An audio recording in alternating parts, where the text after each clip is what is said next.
on, a call that never connects. But beneath that silence, something far more dangerous begins to unfold. Communication systems are not just tools for conversation, they are the central nervous system of modern civilization. When that system falters, coordination collapses, and without coordination, even well-stocked environments can become unstable within hours. The danger is not in the blackout itself, but in the cascading effects that follow when information stops moving.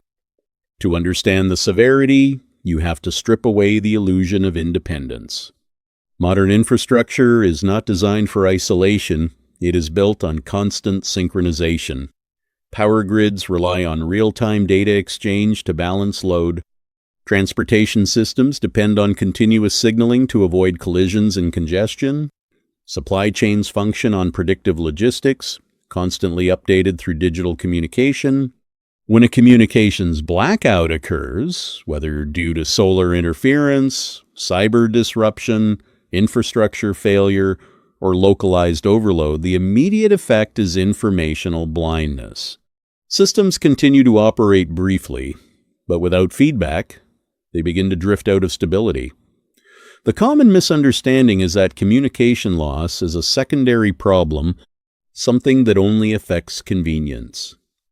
People assume that as long as food, water, and shelter exist physically, survival remains straightforward. This assumption ignores a critical principle. Access is governed by coordination, not just availability. A warehouse full of supplies is useless if distribution systems cannot route deliveries. Hospitals cannot allocate resources efficiently without data exchange. Even emergency services rely on layered communication networks to respond effectively.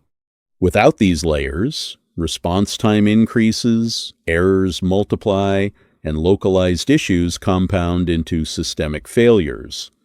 The hidden science behind this lies in network dependency and latency tolerance. Every complex system has a threshold for how long it can operate without updated information. In telecommunications, this is measured in milliseconds. In logistics, it may stretch to hours. But once that threshold is exceeded, systems begin to degrade non-linearly. This means failure doesn't occur gradually, it accelerates. For example, electrical grids use frequency synchronization to maintain stability. If communication between grid nodes is disrupted, frequency deviations can propagate, forcing automatic shutdowns to prevent damage. What appears as a communication issue quickly becomes a power outage, and from there, a multi-layered infrastructure collapse begins. Evidence of this vulnerability is not theoretical. Historical incidents have demonstrated how communication disruptions amplify crises. During major blackouts, emergency call systems become overloaded or fail entirely, delaying response efforts. In disaster zones, loss of communication has repeatedly led to misallocation of resources, with some areas receiving redundant aid while others are left unsupported. Even short-term outages in financial networks have caused cascading economic disruptions as transactions fail to clear and confidence erodes. These are not isolated failures, they are systemic reactions to informational breakdown. The survival implications are immediate and severe. Without communication, situational awareness collapses. You cannot verify the scale of an event, identify safe routes, or coordinate with others effectively. Decision-making becomes localized and often based on incomplete or outdated information. This increases the likelihood of risk-taking behavior, such as moving through unsafe areas or consuming compromised resources. Furthermore, the absence of reliable information creates a vacuum that is often filled by assumptions and rumors, which can spread rapidly even without digital networks, leading to poor decisions and unnecessary exposure to danger. As the blackout persists, the situation escalates.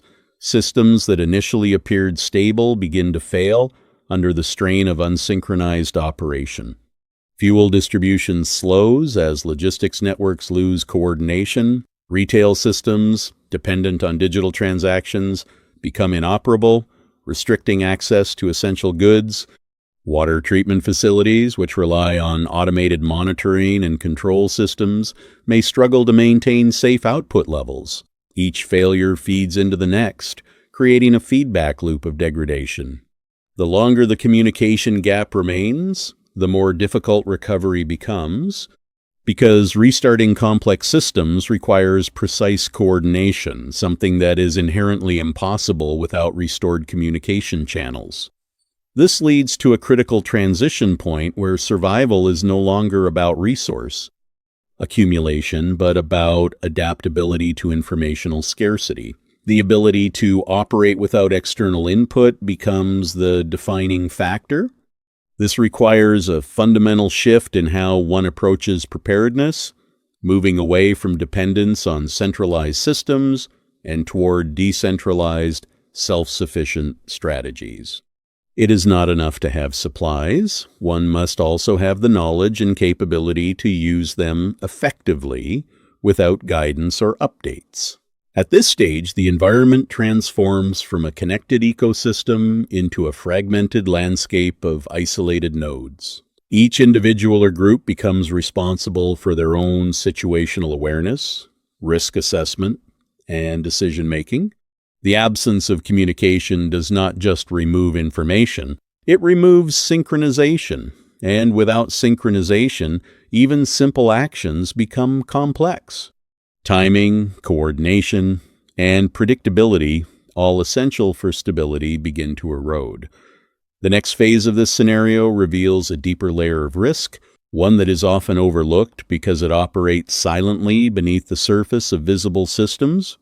It is not the immediate failures that pose the greatest threat, but the gradual misalignment of processes that were once tightly coordinated. As these processes drift further apart, the margin for error narrows, and the cost of mistakes increases exponentially. Understanding this progression is essential, because it determines not just how you respond in the moment, but how long you can sustain that response under deteriorating conditions. Don't forget to like and subscribe.